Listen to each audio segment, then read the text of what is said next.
أنت دورها جودة قرن كدكتور نور فارح أو ما أنت شجرة تكون قبتي مجالات المقدسة جوها وكها الله يصلي ميلتري دولة الإمارات كعربتي كديسي سوق قيبة كم ذا بربرة وحوش رأى كنت المعامل أرنكاس إني تايحل جان مد أن لقب بهنين إن دولة الإمارات كعربتها أي أرنكاس كل قاعدة شيس كارشيجي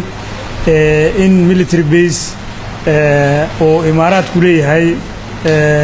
لغوسير يدكت بربرة أرنتاسي waxay deegaanka ama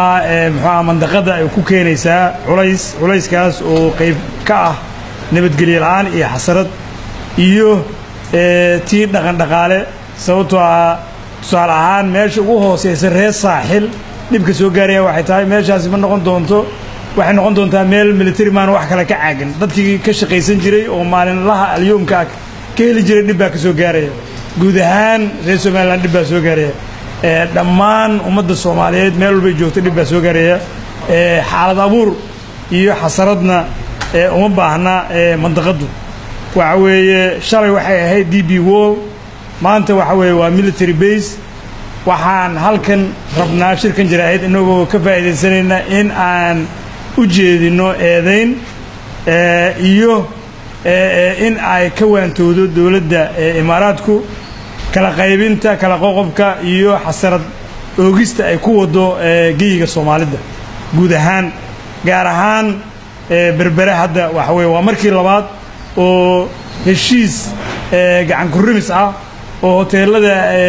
Imaaraadka dad shakhsiyaada ama dawladda federaalka kamida ama dawlad goboleedka maamulka Somaliland kamida ay hadba heshiis la soo saxanayso heshiiskii oo mar walba qabiy qoraal ah oo aan dadka la wada tusayn heshiisku hadduu xalaal yahay